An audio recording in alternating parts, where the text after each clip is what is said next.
Hello and welcome to Speed Gaming 2, where today we have a pretty amazing race coming up between Yagamoth and Furaime in this casual boots 7-7, which is this entire week. My name is Walter the Fourth, and I'm joined by Claire Mouse. How are you doing today? I'm doing great. Thanks for asking. I am very excited about this match. Yaga and Furaime are really excellent runners. It should be an awesome match. How are you doing today, Walter? I'm doing great. Always hyped to see a good race, and this is bound to be a good one. Yagamoth has been around the community for a long time. I think we all know Furaime has as well, so they're both like one of the OGs in this. Oh yeah, and this should be actually a pretty good mode for both of them. You know, we see standard defeat Ganon on the screen here. In addition, we got a couple goodies. We will have an insured sword, which means that we get to start with the sword from the very beginning, and most importantly, we get to start out with the boots. Means we can dash at the beginning, right outside of Link's house. That's like every NMG runner's dream. Mm-hmm. Get to have boots before you get to Eastern Palace. Yeah. Yeah, and also, moreover, we get a sword, right? Which means we can dash through everything, right? One of kind of the worst feelings is you have the boots, and sometimes it's almost arguably worse if you don't have, versus you don't have the boots without a sword, because you just want to dash through everything when you have the boots, right? But without a sword, you have to kind of pause, otherwise you're going to kind of end up getting hurt from enemies or something, and nobody wants that. Yeah, for sure. So the sword won't be activated until we talk to the uncle, but it's kind of interesting that you can still dash through bushes as if you had the sword, even before you get to the uncle. It won't matter much. It'll just be the first couple of screens, but definitely something to keep in mind. And normally you'll definitely see, if runners actually are aware of this knowledge, you'll definitely see them dashing right out and dashing right through the bushes. Hopefully we'll get to demonstrate that today. Yeah, I imagine we will. These guys probably know a thing or two about this game, huh? Yeah, we get bombs, not that we need them, but hey, it's gonna be nice for Kakariko at least. Alright, no dashing from Yagamoth there, but we do see Furaime being able to dash through those bushes. I imagine we're also going to see some bush dashing right through escape here. Yeah, Yaga actually is stopping right before that bush, so might not be quite aware of that yet. Casual boots is not a mode that's been around for too long, so I wouldn't blame anyone for not knowing that, like, kind of little bit of obscure fact quite yet. Yeah, it certainly is not going to probably cost him very much time. We just see another piece of heart? Yeah, we also got our quick map check there from Yagamoth, which is why he's a little bit behind here. It looked like we had a pendant up on Hera, a red crystal on Desert, and then a normal crystal in Eastern. So 2 out of 3 Light World dungeons being crystals is always nice to see. Yeah, hopefully this will be an indication that it'll be a relatively faster seed, since we have so many crystals already in the Light World. And of course, all the more reason to hope that there might be a higher chance that Turtle Rock is going to be a pendant, so we don't have to go on ice rod hunts. Yeah, for sure. And with Desert being a crystal, it's nice to start with the boots because you don't have to worry about that X factor in that dungeon. Yeah, that's an excellent point. Especially if we end up picking up, let's say a book or a fire source. It'll make the visit to Desert Palace a lot more appealing. Yeah, for sure. Nice full magic drop there. We don't really have anything to use magic with yet, but... Oh! That is very true. Furaime ends up picking up the Master Sword from the Boomerang chest here. That will actually make their escape sequence a lot faster.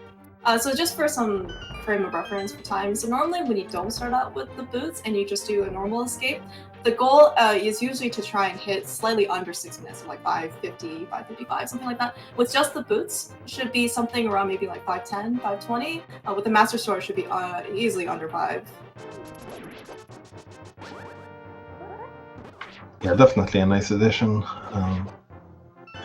One thing that's a little bit scary is when you get Master Sword so early, though. One of the swords were assured, though, so Yeah, no, that's certainly a good point. Early Master Sword, in addition maybe to that early lamp or early cape, is definitely one of the pieces of the puzzle we need for Aga Tower, and not something you probably want to see early on for runners.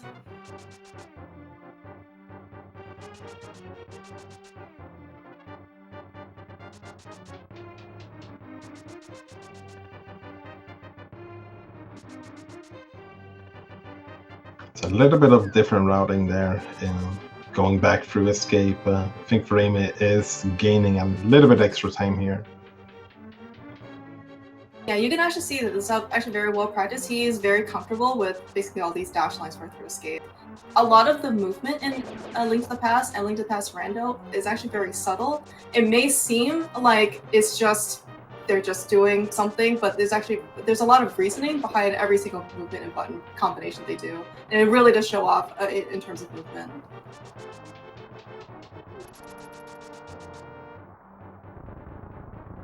Yeah, it's kind of crazy how optimized this game has become, and just keeps getting more optimized as for every year that passes by. Yeah, it's actually quite amazing, right? Because this game is, what, 30 years old, and we're still finding relatively recent tricks and attack, diver down, icebreaker, right? I mean, these are actually developments from earlier this year.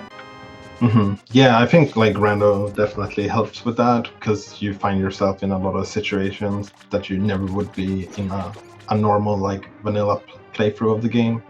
So all of a sudden there's like new ways to optimize the game and new ways to break it with certain glitches and such.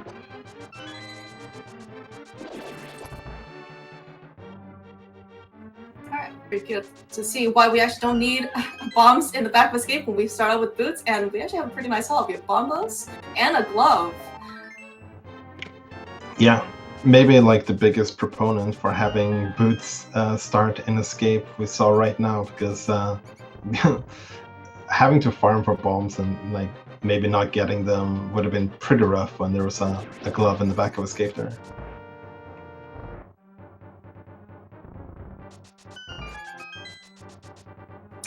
And a really nice half magic there with the Sanctuary chest. Furaime makes that out of escape with a really nice 505, I think I saw.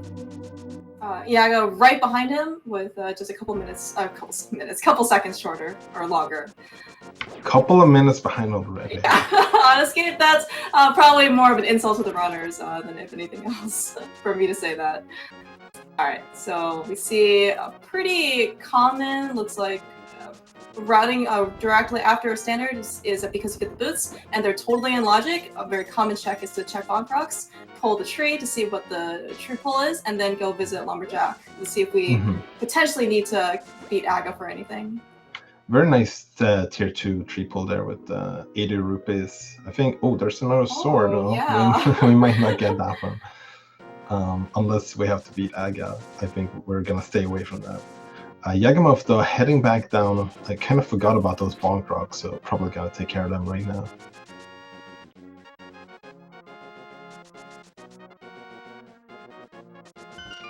Certainly, it's better for him to remember it now and then to kind of go back, even though it does cost a little bit more time. I mean, it's much better now than he remembers later on that he has to kind of route bonk rocks in later. Yeah, for sure. Can just take the other route into the Lost Woods here. Actually, I'm gonna still go up here. Maybe even set up for another tree pull along the way for another 80 rupees, but we did see 300 in the forest there, so we're gonna be pretty good with money so far. Nice Moonprop pickup as well. Yeah, this is very quickly going to hammer or another mist for Dark World access, and if they maybe end up having to do Aga later, they have a free sword just waiting for them. Yeah. Yeah, it's a little bit interesting with that sword, because having one sword out of the way is not too much of a big deal for these runners, as long as they get the other three. But yeah, if that last sword upgrade is also in a somewhat awkward position, then that could definitely be a little bit more of an hindrance. Speaking of ice rod hunts, Furaime has successfully completed his, finding the ice rod here in Blind's basement.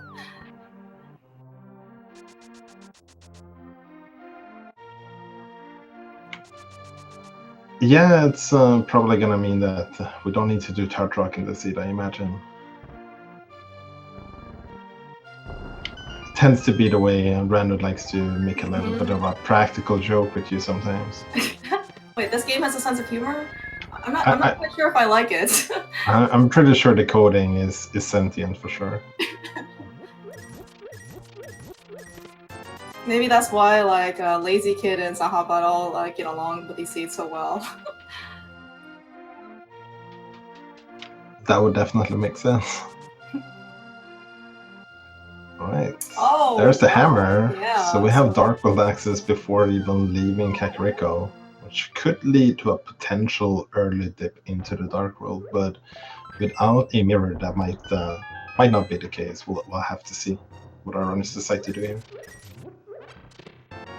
Yeah, in some regard, you know, we're always looking for Dark World access initially, but sometimes you kind of want things to be put off slightly because right now, as you said, they can go to Dark World access at what, the 9-minute mark, and they're on 4 hearts free mail. It's not probably the most attractive, you know, option. And maybe, you know, they could try and, you know, get a couple more checks in to get a couple more hearts before they, you know, are forced into the Dark Worlds.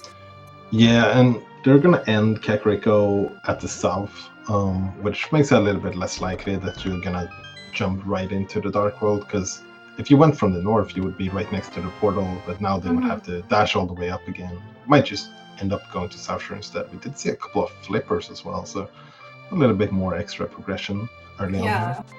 Yeah, oh, nice mark there. I definitely understand here. Furaime wants to, you know, pick this up fairly easy safety.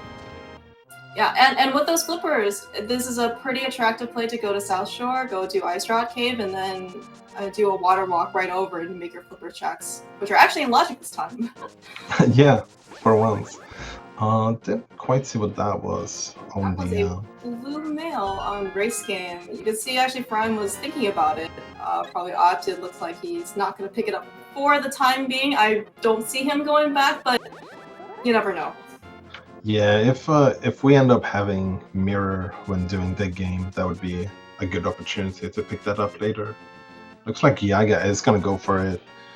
Makes also a bit sense to pick it up if you're planning on heading into Dark World really early. Having that blue mail can definitely make quite a big difference there. Yeah, and speaking of some nice goodies here, Furaime finds the hook shot in the first chest of the dam.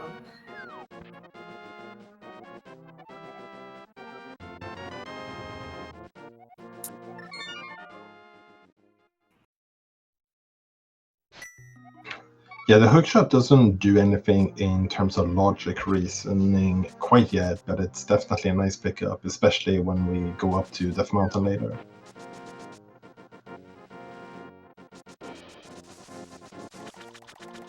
Yeah, it looks like Yaga here is gonna follow suit. He's gonna pick up his hookshot as well. Oh yeah, you know, I just saw Furaime pick up his hookshot, and it didn't even occur to me that you can actually Mini Moldrum Kick goes a lot faster if you have a hookshot to one-shot them. Yeah, the hitbox. Man. South Shore. South Shore. Already starting out pretty strong here. We found the flute and the powder and ether in Mini Moldrum Cave. Yeah, I imagine the save and quit is just going to be right back to Kakariko. He's going to activate his flute. yeah, it's faster to flute from Minimoldrum to 8 if you're going to Ice Road Cave anyways. So if you pick up the flute there, you might as well just go activate it and then continue with your route. Also picked up the powder, and with the early pickup of the hammer, we can check that right away as well. Yeah, I also really like the hook speed, kind of shown both on Yaga and Furaime's side. Furaime ended up hooking out of Sanctuary, which is not something you often get to see, but it's really cool to know that just even like the little things, he can make things faster. Yeah, as long as you're like on the stairs when you do the hookshot, you don't get the full hookshot animation, so that makes that like tiny hookshot animation faster than actually starting up a dash. You can also, you know, turn when you're doing hook speed as well.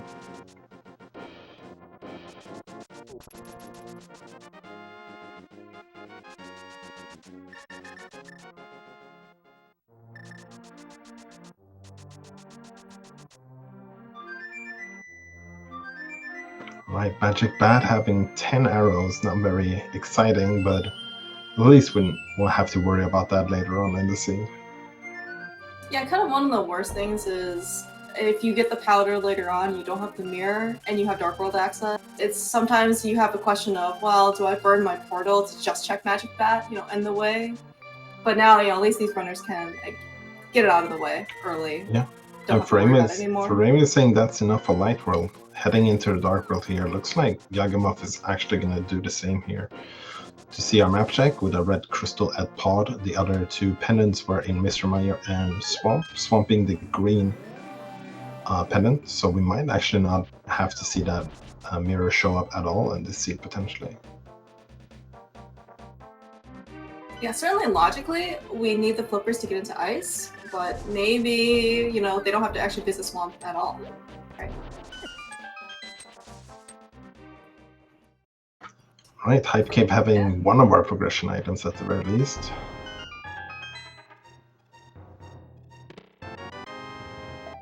I guess that bottle could potentially be blocking another one. Yeah, actually it looks like very similar routing. It looks like actually never mind. Yaga's going to just save and quit right after Hypecape. I mean, it looks like he is going to make his way south, potentially to Stumpy and then Digging Game. Having the hammer and Thief being Crystal, I certainly would not be surprised if he kind of heads over to the Village of Outcast area. But of course, there are also other options. You can go back to Ice Rocket, you can do all the flipper checks. There are a lot of options for us here. Yeah, I think like the negative part with Furaime's routing is that you kind of isolate K45, but then at the same time, mirror might not even be required. So how much do you play around mirror spots? But there's also upsides. Like you have this part of the routing complete that opens up your different kind of like routing options instead. You could also find a mirror, or your Titansmith's doing this as well, which would increase your routing quite a lot. Yeah, and speaking of other routing options, we also have Death Mountain access as well with that flute and the hookshot. There are a lot of good number of checks up there too. Yeah, a little bit surprised that we saved and quit to Sanctuary instead of Link's house, but I think it's still faster to go Link's house, but maybe we were thinking about getting the health refill, but just opted out of it anyways. Yeah, this is like you want some restriction, in your path, because sometimes if you have all these other options, you have to really hope that the one you're making is going to be the right one. Right, so we have our biggest routing divergence coming up here. Yagamoth is going to head into the Dark World at Village of Outcast, might head into Skullwoods first, but otherwise probably just going to head into Feastown and clear that out. Looks like we are going to go Swamp first, and at the same time, Furaime is going to clear up the mountain.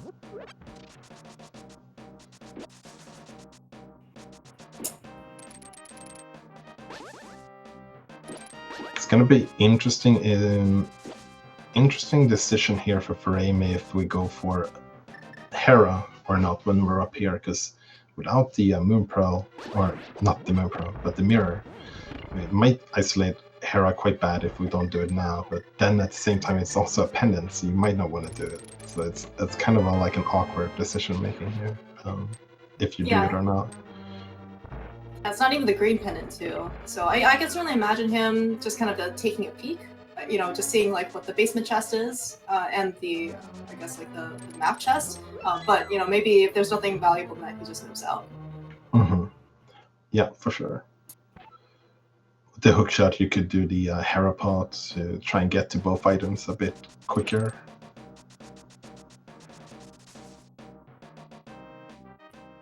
Unfortunately, I didn't get a chance to see what was in the vanilla big key chest of Skullwoods, but at least I knew that Yaga used his Cane of Samaria to his advantage and kind of avoided pushing around that statue to get quick access. Yeah, he had one key going in here to the main entrance. I think it was the small key, unless he went all the way to the left to pick up the pot key. Would imagine he didn't do that.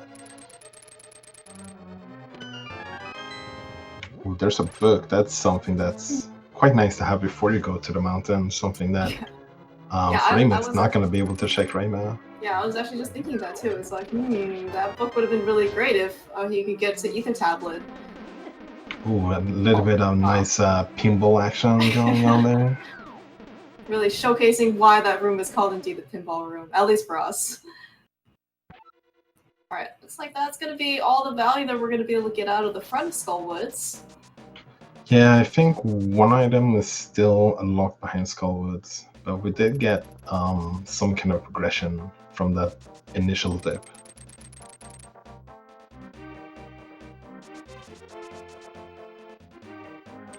The book could actually end up being quite important. If we don't get that mirror, that could be our only access into Desert Palace.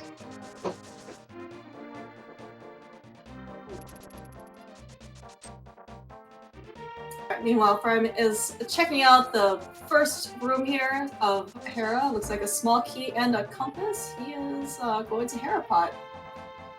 Yeah, very clean Herapot there. Yeah, that was like first try, like super fast.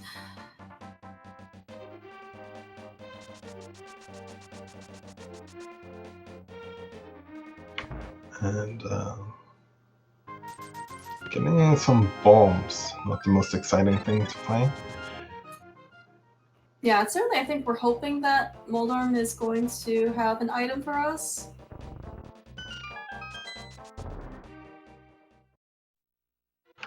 Yeah, it would be kind of scary to isolate that last item. Especially, we don't even have the fire source, so even if Furaime wanted to check it, won't be able to. Unless really this is a lamp, but then we don't even need to go to the basement anyways. Alright, we got both items at the very least. Yeah, so you don't have to worry about that part. Yeah, that's a really nice Hera there, especially kind of showcasing why, if you know Herapot, it's really a great advantage for you because you didn't have to wait for a fire source, and you end up getting both items out of a pendant dungeon, so you never have to basically come back here again. Yeah, we still didn't get much progression up here. Spiral Cave could still have something though. Looks like meanwhile Yaga is actually exploring the front of Thieves' I didn't see any items of note, but with that hammer and 3 hearts, that's probably good enough to defeat the back of Thieves' Town here. Yeah, for sure. It's not going to be much faster with any other equipment. So just going straight to the back here I think makes a lot of sense. Yeah, especially if that Thieves' Town is a crystal, you're just going to want to clear it here. You're not in any worry that you're going to leave the big chest behind. For me, taking out some aggression here on the Moldorms and then fluting away. Gonna head to the pod. No, probably is gonna check Sahashla here before making another decision.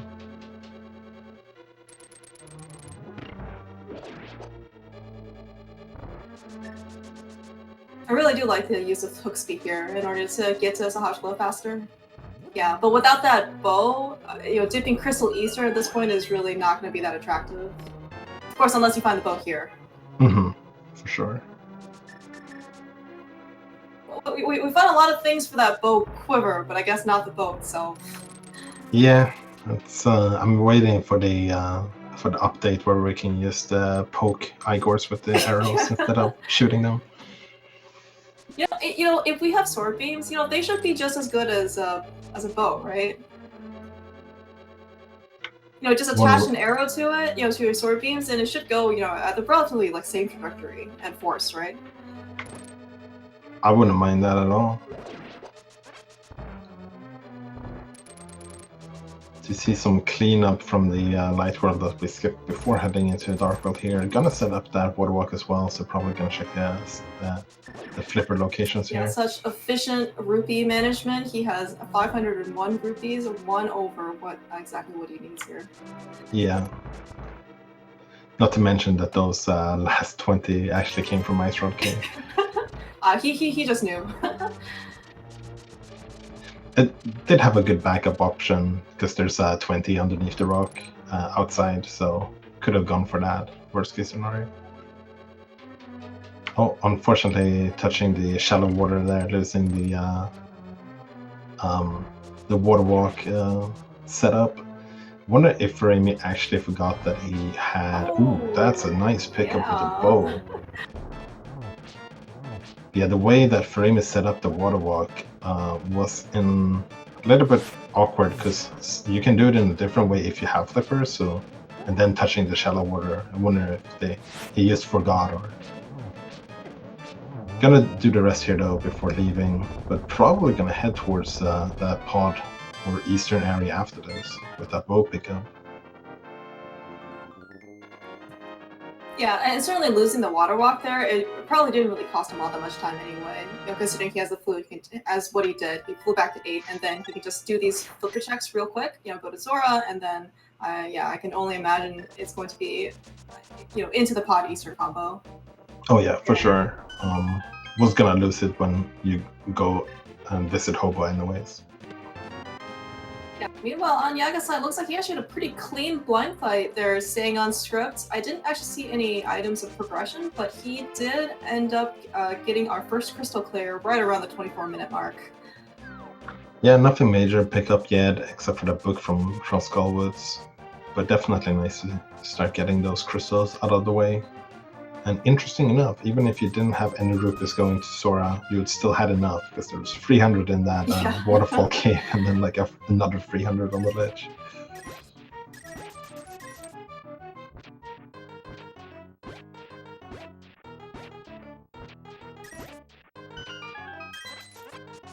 Alright, gonna decide to do Eastern first here. Could have maybe gone into pod first, hoping to get that mirror inside of there to do them both in one go, but Eastern is definitely a little bit more safe to start with in terms of doing it lampless. Oh, that's right. You know, thank you for the reminder because I had totally forgotten these. After all this time and all this progression, they still don't have a fire source. Yeah, it can be a little bit deceiving at the beginning as well, because you do have the lamp in escape, but then no more lamp cone until you actually find the lamp afterwards. Yeah, I also like this Eastern play. It's a pretty fast dungeon where you can dash along, and especially if you can pick up the mirror here, then you know, pod routing with the mirror is going to be a lot nicer. Alright, looks like Yaga is actually making a really nice play here, making his flipper checks, but more specifically, we know that the Hobo has the bow, so this is going to make his Eastern Palace trip a little bit more appealing. Yeah, didn't really have much else to do except for the mountain right now, so making a good decision here of heading to the flipper stuff first.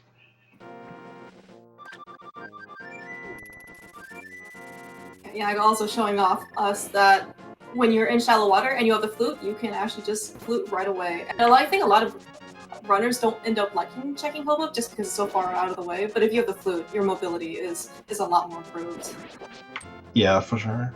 And Yagamoth is actually gonna head to the eastern area and then probably pod as well before heading to Sora, because he doesn't have the Sora money yet, but doesn't know that there's rupees over there, of course. But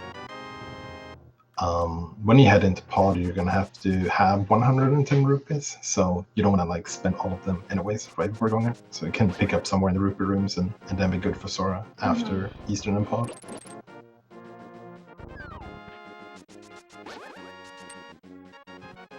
Yeah, we see Furaime here tackling on this, one of the probably more difficult rooms here in Eastern.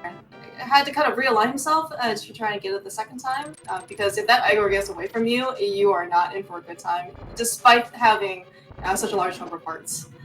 Yeah, the Igors will always do 1 heart of damage, and as soon as they get out of position, it's definitely a half panic mode. Just try and maybe like reset the room at that point.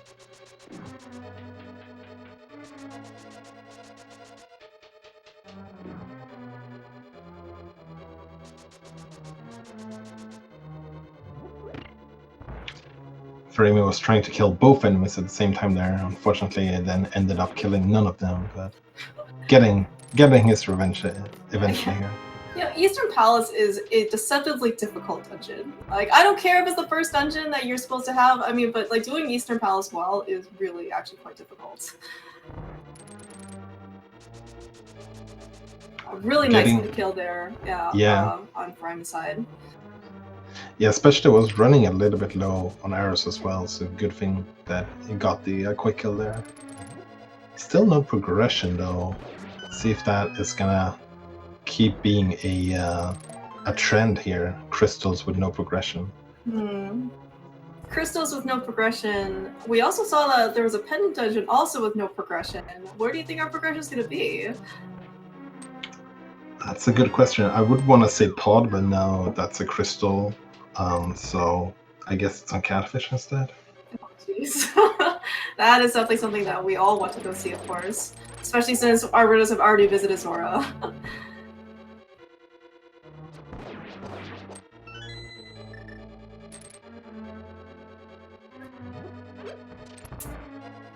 I guess that cape potentially could also put Spike Cave into logic? Yeah, it will. If you have a cape, you need a bottle or half magic, and we have both to put it in logic. So definitely something that is in play right now. I like the use of the cape there, actually, on Yaga's side to try and not take any damage from all those cannons. Just with like the enablement of quick swap, you know, a lot of these things that you weren't able to do before, like menu to cape and then menu out to something else, you know, the menus actually cost quite a bit of time, but with that quick swap, they can actually just freely scroll through L and R and use it, and then, you know, scroll back. Yeah, I'm actually like super excited that quick swap is now like a general accepted thing. Don't need to hide in shadows anymore. But now it does open up a lot of like cool new strats in rooms that just wouldn't be possible without quick swap, because the time to menu and then you have to menu back wouldn't be worth it anymore. Yeah, I take it you were an avid cross keys runner. If that's the case. Yeah, everyone who's run cross keys for some time definitely knows the amazing feature of quick swap, and I'm glad that everyone else get to share in that as well now. Yeah, even more resource management here on Furaime's side. He had exactly 4 arrows, I think, after his Armos kill, and he needed exactly 4 to get through that room.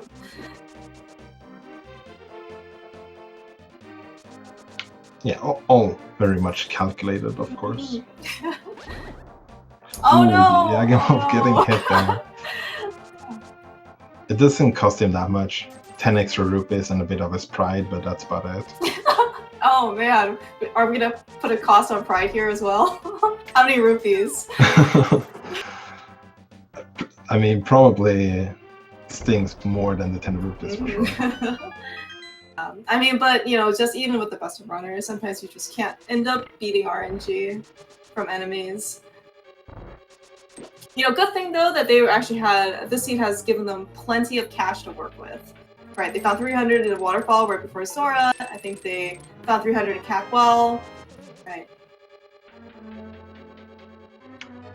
Yeah, that's always nice when you don't have to worry about money management in a seed, because there is ways to farm it, but it's not very fun and it takes time, so.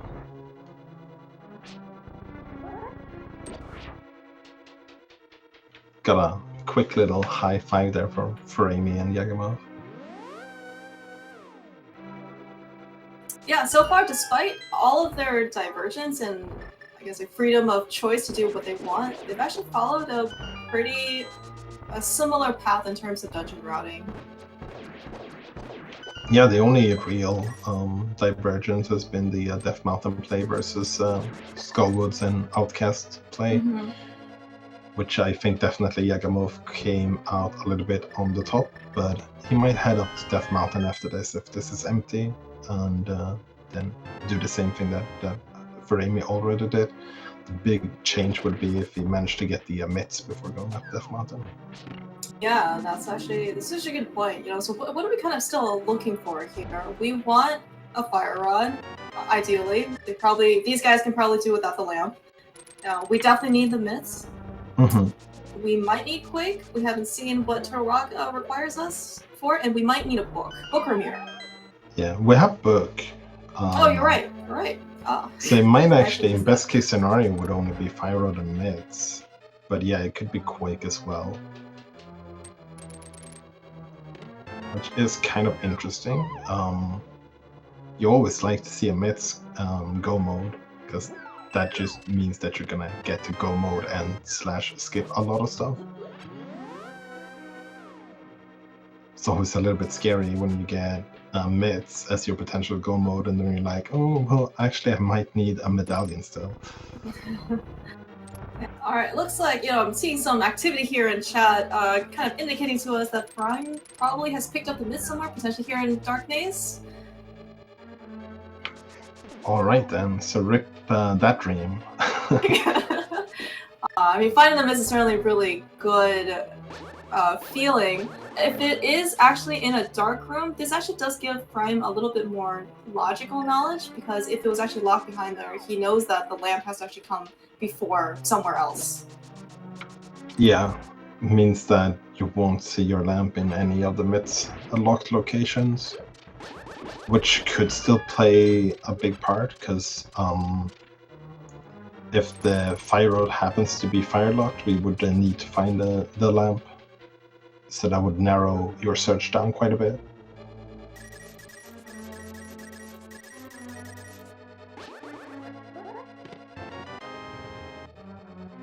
Yeah, it looks like Furaime was trying to actually hook out some hearts there, hoping to get an extra heart bonus refill, but unfortunately he's not going to have sword beams for this upcoming switch hit. I'm sure he can manage. Yeah, well, good thing we have quick swap. You don't have too many. Yeah, that's true. Yeah, this is actually, it's all these like kind of little things, right, that kind of separates NMG, here from Rando. Alright, this is actually going to be a little dangerous for Furaime coming into pod basement without the lamp. This first room should be okay, but the probably most dangerous room is going to be this upcoming turtles room with 6 turtles, and we just hope that they move properly such that they're going to die. Yeah, might go for a double ease. hit with the hammer here and then switching over to Ether. Looks like what we're going for. We should be able to clear most of them, except for 6 or 1 or 5? 2. 4. There we go. Yeah, you got all of them except for 1 with the first hit there. Looks like Yaga is setting up a Death Warp here. Gonna have to take 1 extra hit now with that heart container. Luckily it wasn't Sankar. You see a heart piece or a heart container as your last one, right? Before you're trying to Death Warp, it is one of the worst feelings. It's a little bit scary. Ooh, Furaime is setting up the hook speed here to get a little bit of a bigger hitbox with the hammer when you hammer from underneath, which is what you ideally want to do against the boss here anyways. And it definitely helps a lot here in the last phase. Gives you a lot more reach. Yeah, taking Temper Sword damage with the hammer on a Master Sword swing range, I will take that every day. Yeah, for sure. It's another reason why the hammer is the second best sword in the game. Yeah, speaking of, I mean, these runners actually might be on Master Sword for probably, if not the entire duration of the game, but a good portion of it, because we know a 3rd sword is on Lumberjack. And so we don't really know where that 4th sword is. So, so any advantage for damage output is going to be, to these runners' benefit. Yeah, for sure. All right, so where is Furaime gonna head after this? I'm gonna do a quick dip into Meyer. Only gonna be able to pick up 2 items here. Gonna be able to check the ledge here real quick as well.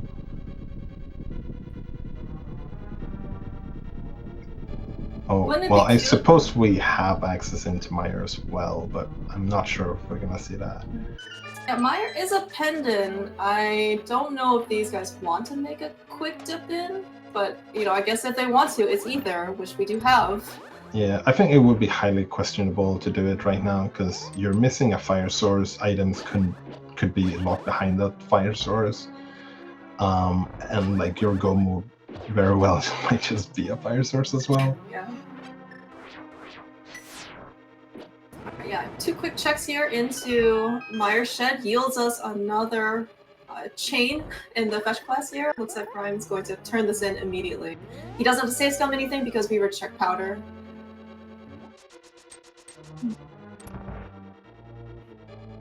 Alright, meanwhile, Yaga, even though we didn't see anything on his screen, he has successfully made it through the turtle room. We did hear some ether, magic on his side. He's going to take down Helmasaur as well.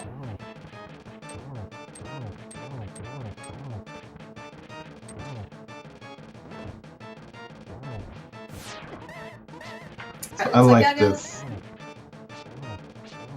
Yeah, Yaga looks like not actually opting for spin speed strats here, but he did have his sword stuck out. And when you have that, you actually have the same, you can extend the reach of the hammer just as well. Yeah, also had the blue mail, so was a bit safer in that fight as well. Oh yeah, I was even thinking that either. It's a little bit hard to see because I don't think his sprite changes too much color with the pickup of the mail. But I really like the play that we're seeing from Furaime here. Is gonna open up the Tartarok portal here in case we have the right medallion. I'm gonna get full information what we need for Gomo. Also get at the very least 6 items up here. So if that is the fire rod, that could just be Gomo right now.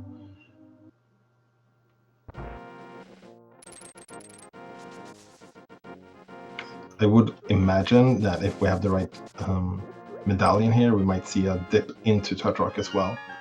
We're only going to be able to get the first chest guaranteed, but depending on small keys, we could get further in. Imagine if Fire Rod is just in, just here up at Death Mountain. Yeah, I would imagine Yagamoth will head up Death Mountain as well quite soon because he hasn't done anything up on the mountain yet, so has a lot of options up there. You see a slight bit of pumping in the water there, I think, from Yagamoth, which is not something you see every day, but yeah, the pumping rule kind of still applies in the water. It's just a lot more tricky or like hard to do, I guess. Ooh, there's a sword, so that's a nice pickup. Yeah, I take back everything I said earlier about these guys might be on Master Sword for duration of the game. Ryan just ends up, as you said, picking up that temper. Also of note, he ended up picking up a mirror from Hookshot Cave in the very first chest that's accessible by the boots. I am not quite sure that's something I actually want to see. It does give you a good amount of mobility for the light and dark worlds. However, this also does open up like all your mirror lock options, right? Yeah. Flump, checkerboard cave.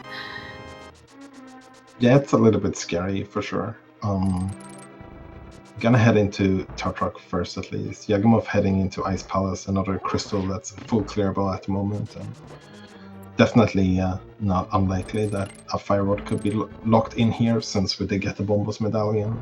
That's the only use we would really have of Bombos in the sea.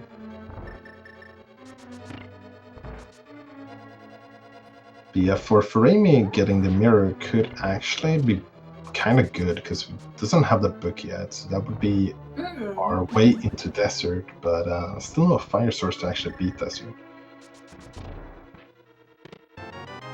They get a small key in that first chest.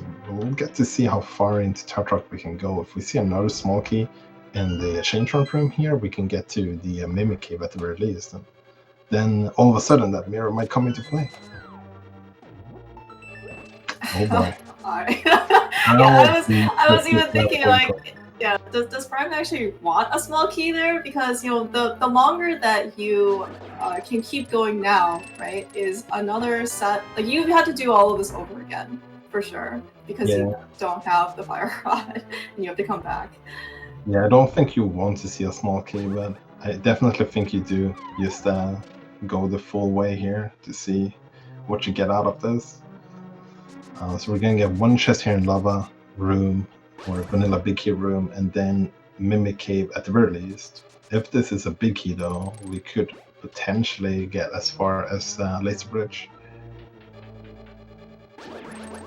Oh my gosh! What a pickup! Is he in Go mode? That is Go mode for sure. Wow! Oh my gosh! What a find in the lava chest of TR. That that is amazing item placement there for Prime, and a go mode at 42 minutes and 40-ish seconds. That is quite amazing. Yeah, this is a very big advantage for Furaime right now. I would even call it a definite lead, because I think it's fair to assume that Yagamoth will not go into Turtok until at least clearing all of the mountain, and with the mirror being in the Dark World, would have to do all of Light Death Mountain before heading into the Dark World. Yeah, and it seems like at least Yaga's strategy, for not delaying his trip out the mountain is, if he ends up, he's basically trying to clear out these crystal dungeons, right? Because he thinks he's more than one item from Go Mode. And so if he ends up finding Quake early while he's still playing crystal dungeons, right, then he can basically save himself a mountain trip. Yeah, I think that's fair, because at this point you might assume that your opponent have already been up Death Mountain, and at that point they would potentially have had Myths Go Mode instead of Fire Rock Go Mode. So at that point you would kind of feel a little bit behind anyway, so your best options would probably be just do the crystals that you can in the underworld and hope that you get your Go Mode down here instead. Because if you get to skip all of the mountain, that would be a huge play for sure. Has to be a little bit careful here. This activate that cape, and with half magic is going to be able to have it on for probably the rest of the fight. Yeah, one of the most costliest things that you can have happen to you is if you die, and Polster is one of the worst bosses to die on. Yeah, for sure. Especially when you have bombas as your weapon, because then you have to go through those animations again on your way to cost. Oh yeah. Alright, well, I guess Prime, in addition to having Temper Sword for his fight, he is eventually also going to have Silvers for his Ganon fights. Because I'm sure, I'm sure he is, of all runners, he is someone that needs Silvers for his Ganon fight. This is turning out to be quite a free seed for Furaime all of a sudden here. I mean, this dip into Turtle Rock here was really, probably what sealed it for Furaime there, right? Yeah, the Fire Rod pickup is definitely the big one. I wonder if he's thinking, like, man, why did I have to dip into Hera? Because really, we saw that there was no progression in Hera, and it was very reasonable for him to kind of take a quick peek because his Hera trip was super short and he got everything he needed out of it. But, if we actually look at the seed, we don't have to dip any pendant dungeons. One of them being higher. Yeah, I think if you skip Hera at the point where Furaime was on the mountain, though, you kind of have to commit to never coming back there unless you get Mirror. So I definitely understand why you wanted to go into Hera at that point. But yeah, Yagamoth is doing the right play of heading up the mountain here now.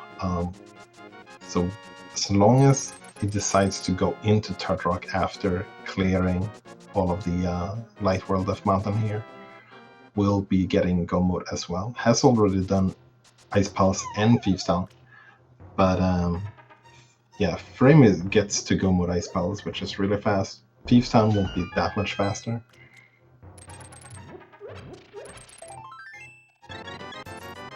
Alright, Furaime taking down Trinex doesn't quite end up avoiding the ice floor there, unfortunately. But with half magic, Temper Sword, that should be a relatively quick phase 2 as well. Yeah, it's always nice to see a runner of this caliber to cycle Trinex, because that means there's hope for the rest of us. Well, you're not talking about personal experience, are you? No, of course not. I would never two-cycle Trinex. I get like a 3 or 4 cycle for sure. Unfortunately, we know that with only Temper Sword, even with the best optimal movement, I don't think it's possible to zero cycle, so... Yeah, even if you go with the backdoor strats, it will still be a 1 cycle with Tempered Sword.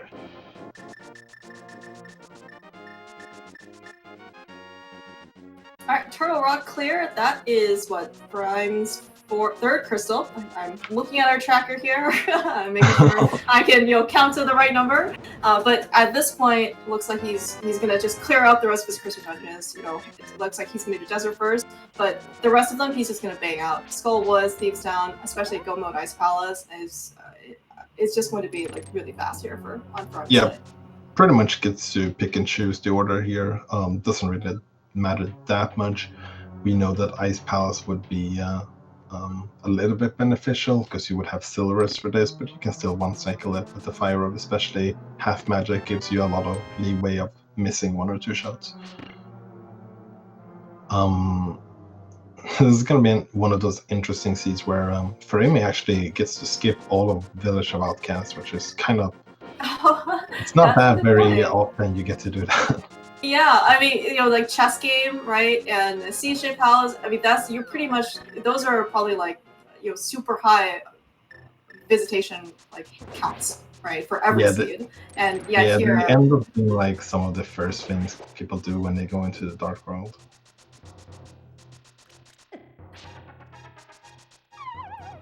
And just also in terms of comparing these crystal clears to Yaga, actually Yaga's actually not going to be losing that much time, with probably the exception of Ice Palace. Ice Palace go mode, especially with Icebreaker, is going to be much faster. And as you said, it's going to be a time difference between using Bombos versus using Fire Rod.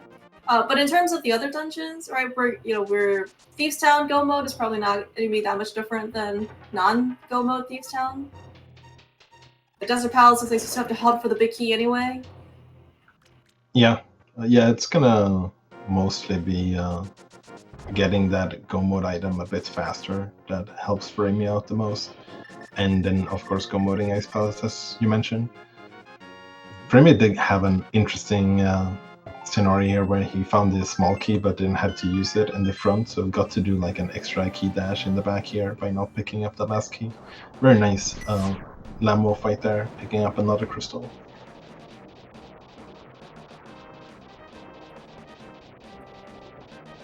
So do you think by the time Furaime goes back up to the mountain, he's going to pick up his mirror shield from the floating island? I mean, you could dream, but I think that's very unlikely. I think that Furaime would pick up the gold sword before that happens. Oh,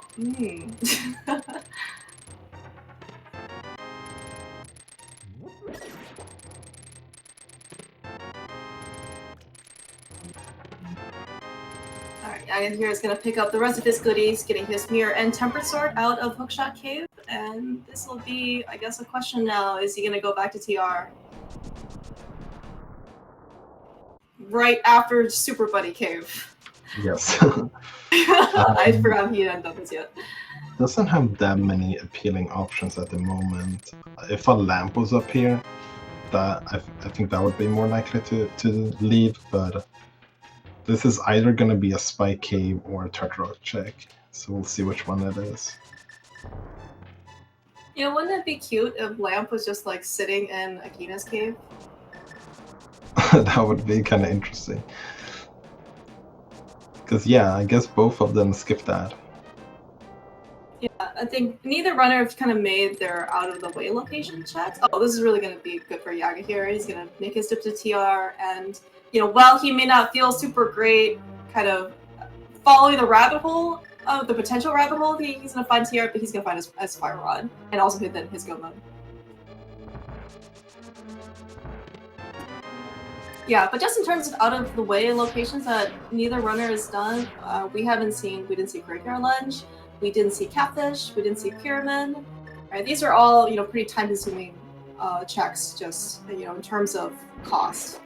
So it's very possible that the lamp is just kind of sitting in one of those locations. But given the caliber of the Invitational League, especially these two guys, if they have the Fire Rod, like that is more than good enough for them. Yeah, for sure. Yeah, there's actually not very many options where the lamp could be, seeing as the emits were lamp locked. Oh no, Yaga. Yaga gets put in the prison here, but managed to break free.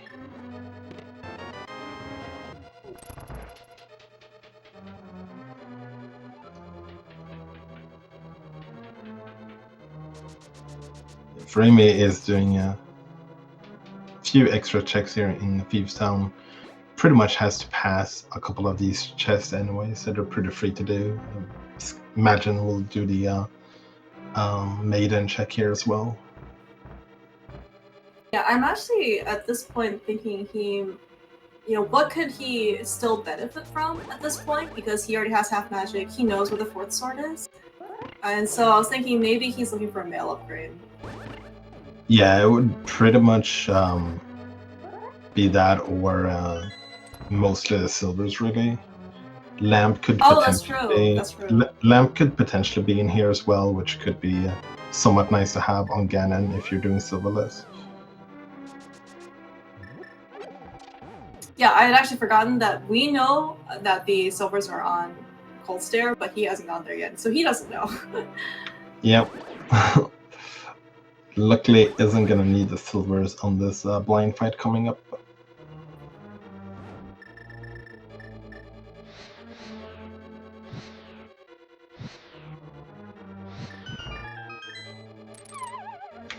yeah, Yagamoth did get that fire rod and has entered Go mode as well. It is one of those scenarios where you have to kind of mirror as soon as you get the fire rod to get back and grab the big key and then continue doing the dungeon again. There is a scenario in Tartarok where you could get like fire rod deep in Tartarok and still have enough keys, but that's like really, really rare. Would have to be quite some layout for that to happen. Yeah, I think I also saw both runners kind of give a very slight pause right after they picked up the fire rod, because it's not something that you would expect in Lava Chest, right? You just kind of expect it's going to be, oh, this might be a small key, or it's going to be a piece of heart, and you have to leave, and then, well, there's your go mode. Time to mirror out and start over. Yeah, at least you know like your opponent's going to have to do the same. And Yagamoth might not feel too bad about this pickup. Did do a lot of crystals before this, but like at least got those crystals done, didn't have to like double dip anything. Did take the wrong pipe here, that kind of hurts a little bit, but yeah, overall still early go mode for both our runners here.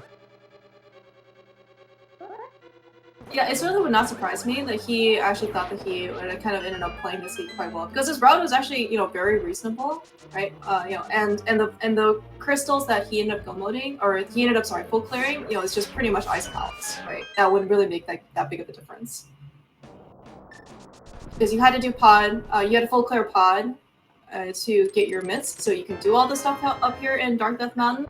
But the only kind of optional one that he could have put off was ice palace. Yeah, so it's going to be interesting to see how much Furaime has managed to clear out by the time Yagamoth is done in Tartarok. I imagine that Furaime will be just starting Ice Palace at that point, maybe gone a little bit further even. So that would put Yagamoth about a Go mode desert and like half of Skullwoods behind-ish. So yeah, it's gonna be quite close still. And we all know that Ganon's tower can definitely throw the lead and stuff like that into the mix as well.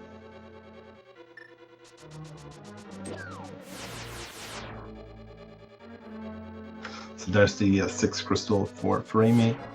It's gonna head straight to Ice Palace from here and then up to Ganon's tower.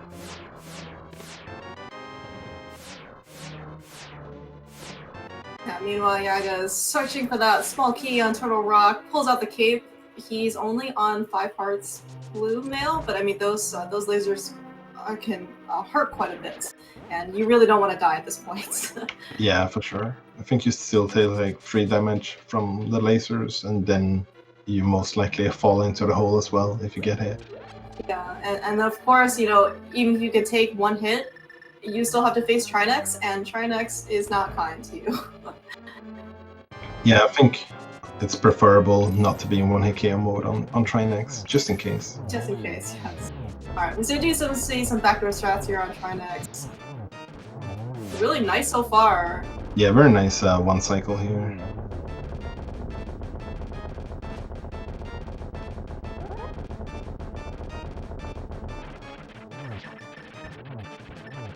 Meanwhile, Furaime is in his final crystal dungeon. He's going to give us a sneak peek at what it really means to go mode Ice Palace with Icebreaker.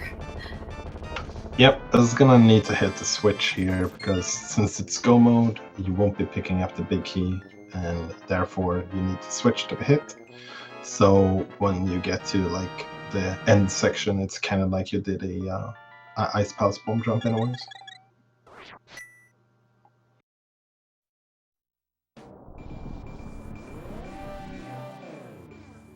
Oh, having a little bit of issues here with the Icebreaker. Good news for Jaga, because need all the time he can get right now. Yeah, and unfortunately, this seed was not convenient enough for you to be able to make a single trip up the mountain. But this should be relatively fast. I don't imagine Yaga is going to have any worse of a Nemo fight than Furaime did. A little bit frustrating here for Furaime, I imagine, especially when like you're in go mode and all you need to do is just get through this dungeon.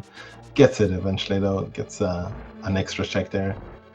Could have been a small key or something else of value. It's gonna have to pick up the small key underneath the stone here instead.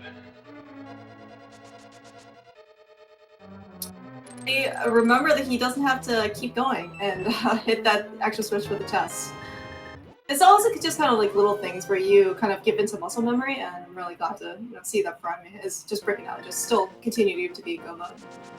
Yeah, sometimes the reverse can happen as well, where you just skip that key instead because you're like, I'm in go mode, I don't need to check anything, and then you're like, oh, okay, right.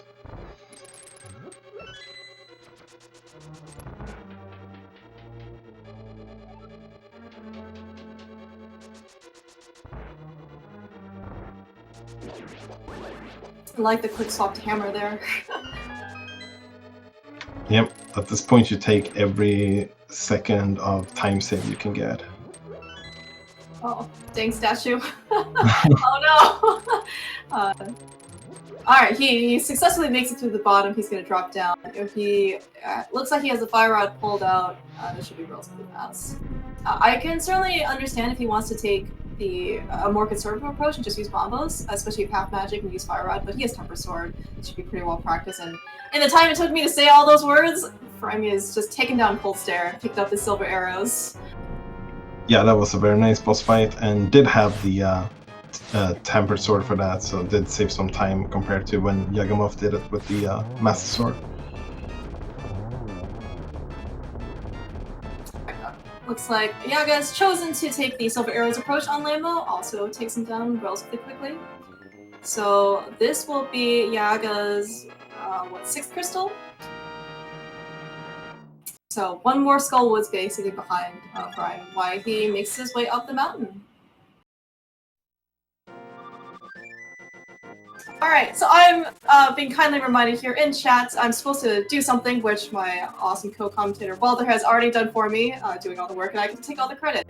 We are going to play a little minigame based on the wall of text. Try and guess to see what check these runners are going to find, or specifically Furaime is going to find the GT big key. It's 1 through 22. 22 most likely will be the tile room. But get your guesses in. We're going to probably close this right before he enters GT. So maybe like 15, 20, 30 seconds?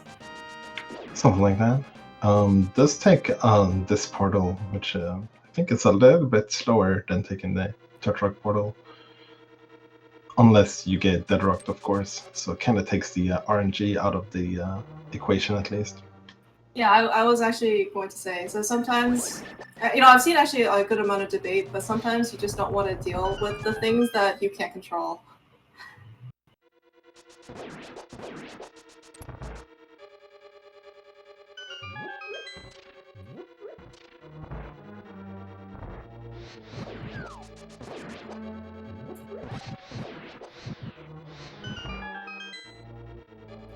Meanwhile, Yaga is actually making his way very efficiently to Moth. I think a slightly better mummy movement there versus a Furaime side, but he doesn't have to actually kill that Gypto in order to get through this room here for Moth. Making sure to pause right before he drops down before he gets 1.0 and grabbed. Alright, we are seeing Furaime in GT. Looks like he is making a right path.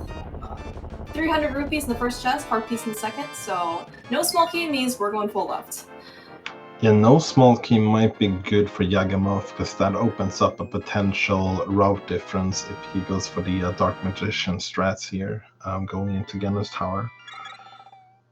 But it could also minimize the divergence potential as well if he goes to Hope Room first.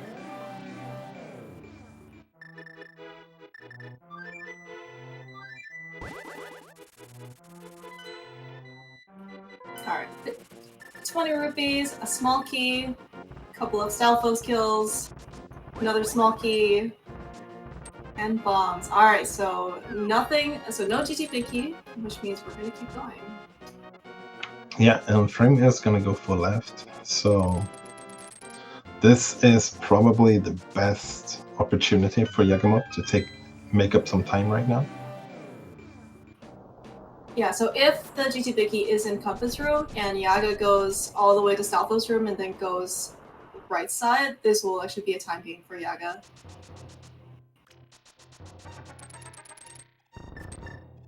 Oh no, unfortunately.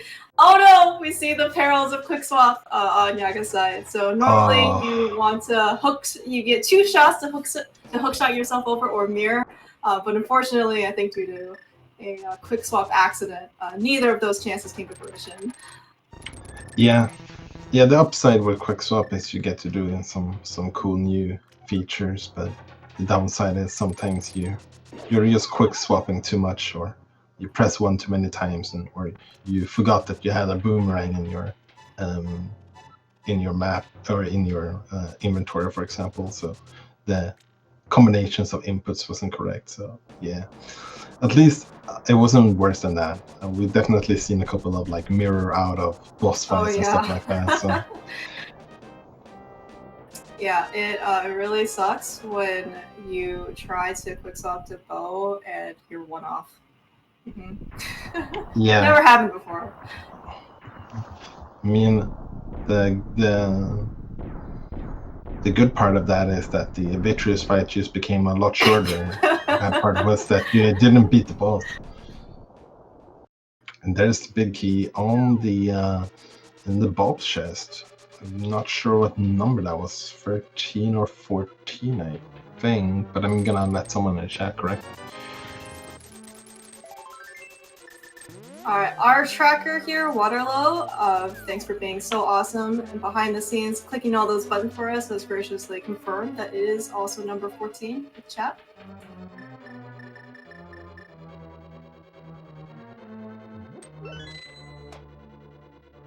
Right, shoutouts to Error winning the big key guessing game. Winning NMG nonstop wasn't enough. Maybe, he knows a thing or two about NMG. It just kind of, translated right over to Rando naturally, like the GTP guessing game. I mean, I can't argue with that.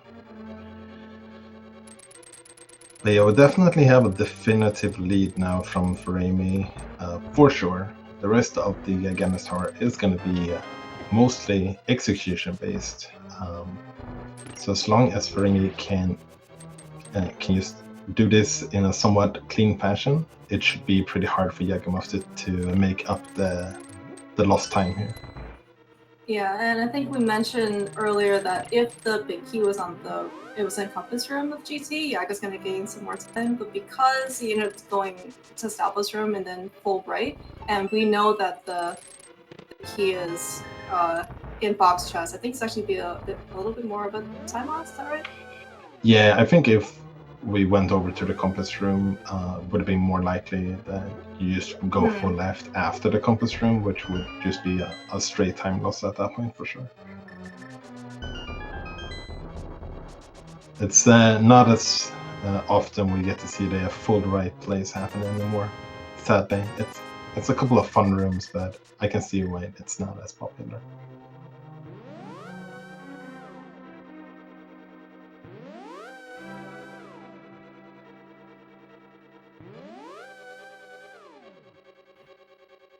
So Furaime is a little bit low on health, but I do believe we did pick up a fairy in the Hookshot Cave, so should be a bit safe when it comes to health. Yeah, you're certainly correct in that he has a safety. He is also on green mail, which makes me a little nervous because having so many hearts with only green mail is somewhat of an illusion of safety, in my opinion. Because if you get hit from Ganon, I mean, you need a lot of hearts to not be one hit KO mode. Mm-hmm. Didn't pick up the powder though, so we'll be able to get some health back here after this room. And quick swap, making the stock up here pretty free. Alright, Furaime is here taking on Moldorm 2 just as Yaga's going to send his gauntlet. Both runners are in GT, basically, or ready to climb, or almost at the end of the climb at 1 hour and 8 minutes in. I mean, this is a really fast lead. Yeah, I think if you're doing the GT climb, or at this point, Jaga is going to be almost done with the GT climb. If nothing goes wrong for Furaime when he finishes, so at that point you can't be too mad about losing, because at least you know you made it close at that point. And it's a very competitive situation in the league right now, so it's pretty much going to be close in every game.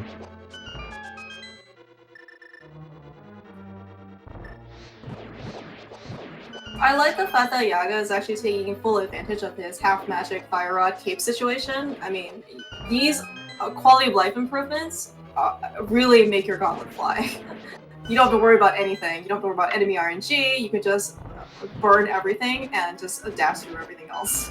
Yeah, for sure. And you're gonna get free magic refill at the top as well. So you might as well make the most of your resources now, because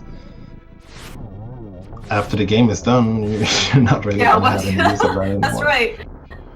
There's no use in hoarding, right?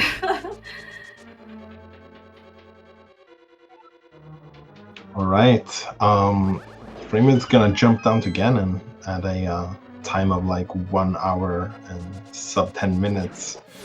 So this is definitely gonna end up being a fast seed for both of our runners here. Gonna take less than 2 minutes here if everything goes correctly on Ganon.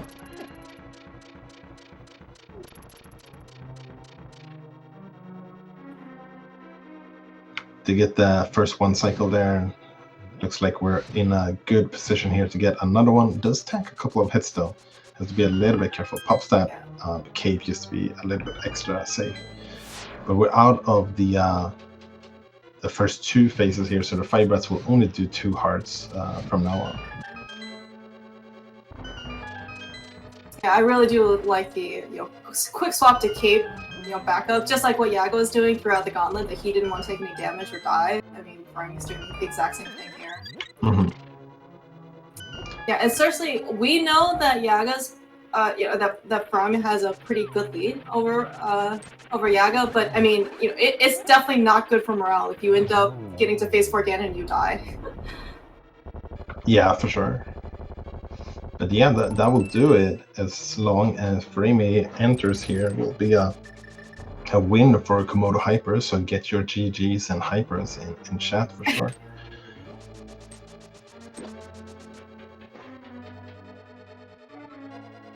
Alright, looks like Furaime has successfully crossed that 1x3 bridge. He has finished with an official racetime.gg time of 1 hour, 11 minutes, and 17 seconds. GG's, Furaime. Yeah, very nice win, very nice time as well. Yagamoth is going to have a very good time in the seat as well.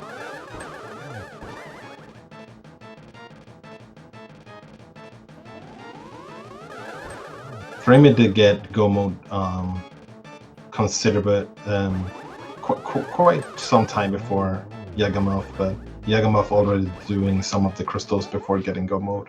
Definitely had some of that time invested already in finishing those crystals, so ended up being quite close in the end after all. Yeah, you're never sad when you end up finishing a seed like sub 115.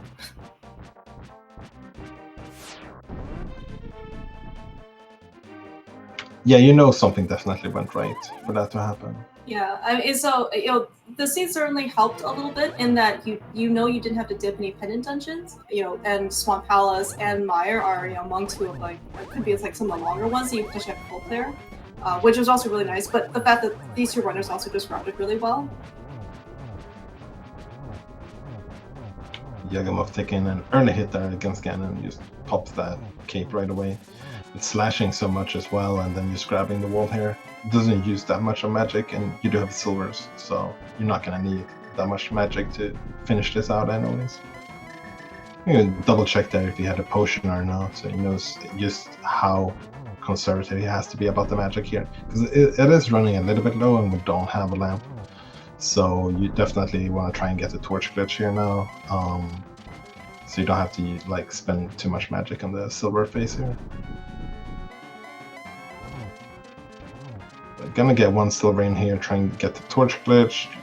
Oh, not quite, but this should still be good. This should be a double and then have time to hit one more time here. There we go. Oh, very nicely that was really nice, yeah. Yeah, I go right behind Furaime. He's gonna finish very quickly as soon as he crosses his 1x3 bridge. Get your GGs out in chat for Yaga. It looks like finishing with an official time of 1 hour, 13 minutes, and 48 seconds. Really just 2.5 minutes behind. I mean, those pretty much is just going to be, time spent full clearing, like Ice Palace?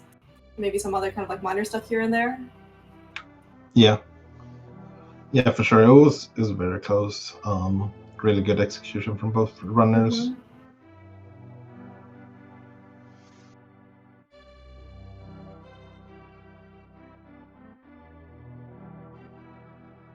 It was a really fun scene to watch, actually. This race was really, really exciting.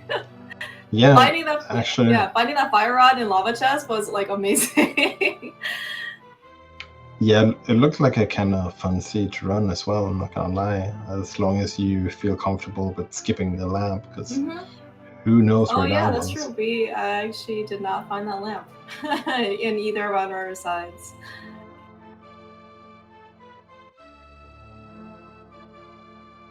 Yeah, and I see both our runners in chat as well, so definitely get your GGs in for Furaime and Yagamoth. Really good run from both here.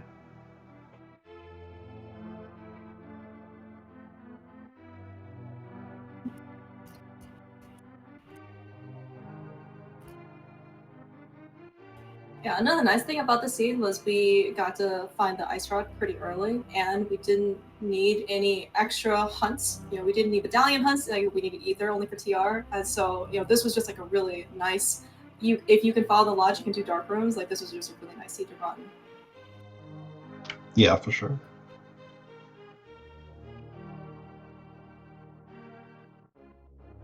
Gave you Tempered Sword at the end, gave you silvers for Ganon, I gave you Master Sword for like basically the entirety of the seed. Because I think we picked up Master Sword to escape, right? And we had boots early. Like it just felt like a really like nice and comfy seed. Yeah, we had Dark World access before we were even done with Kakariko as well.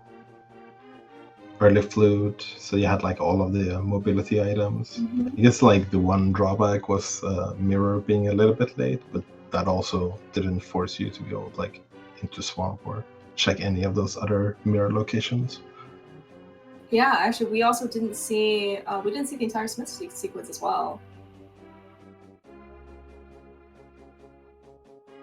Yeah, in the end, we got to skip quite a lot, which is always nice. Don't really get these kind of fast seeds without being able to skip something.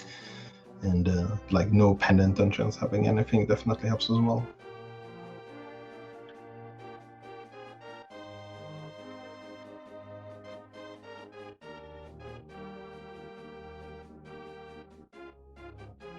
Right, so looking at the schedule, at least, so this is actually, so every team ends up playing 2 matches per week. This is the first of Komodo Hypers versus Sexy Ganons.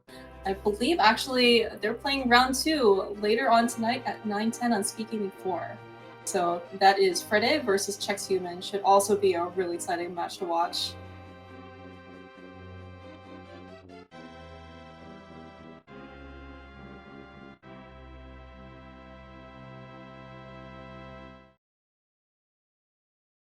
trying to see if we can get some confirmations whether or not we're going to have either interview join us today for a bit of a chat.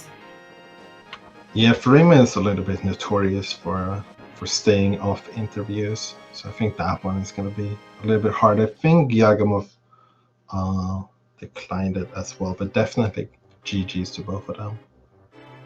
Yeah, I mean, these guys put on such a great, really, fun race, for a fun scene. So couldn't ask for anything else.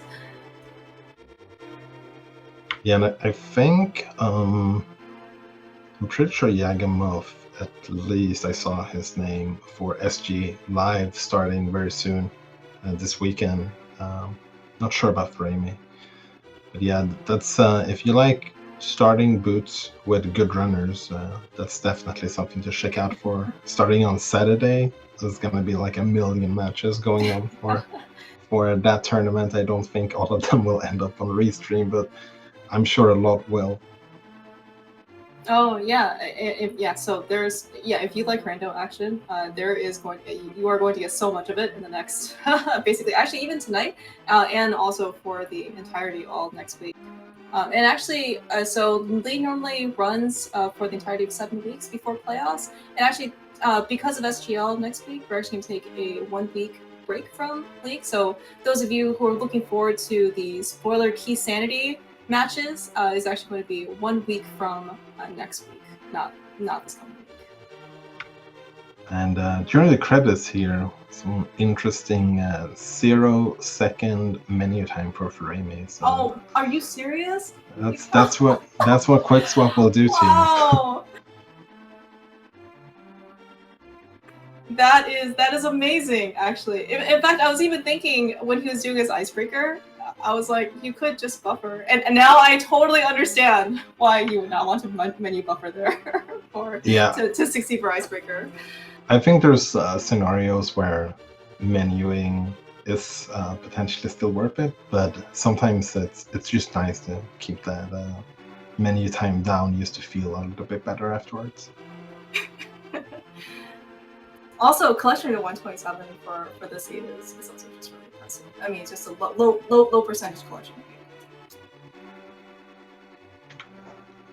Yeah, Genon's Tower definitely boosted the collection rate a little bit because we had to do like at least more than half of it, almost the majority of it. So yeah, really fast seed here and really well played from both runners.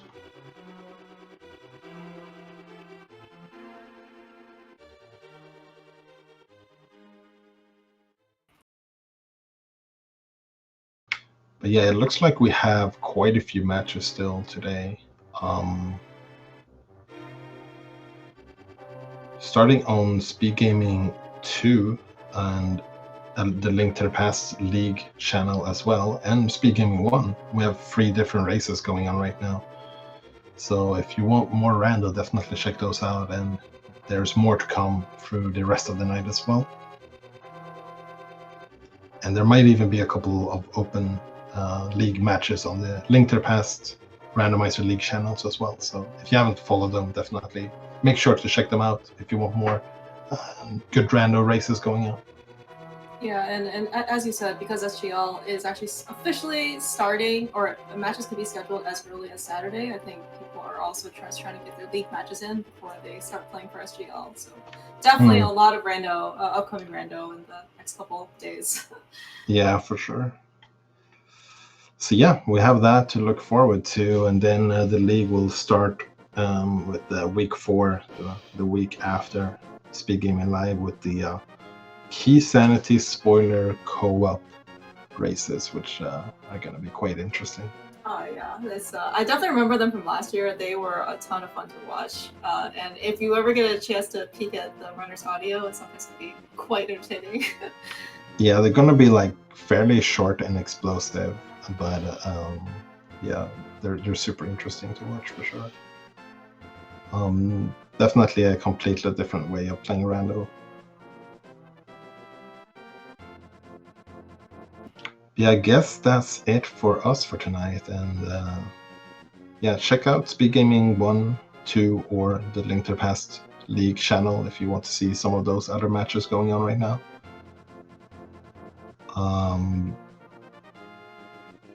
Oh, actually, I think, yeah, actually only one of them is going on right now on main speed gaming because it's not daylight saving time anymore. But the rest of them will start later on. Yeah, time zones and daylight savings. I mean, it's just. Hopefully, one day things will be simplified. Yeah, maybe. We'll see. But yeah, definitely thanks for watching, and big shout outs to our tracker, Waterloo, for tracking during this game. And like I said, I got the chance to commentate with you, Claire Mouse. It was very fun. Oh, yeah, absolutely. You're great. Yeah. Thanks for co-commenting with me, Walter. Always a pleasure. Yeah, I'll let you sign us off. Yeah, sounds good.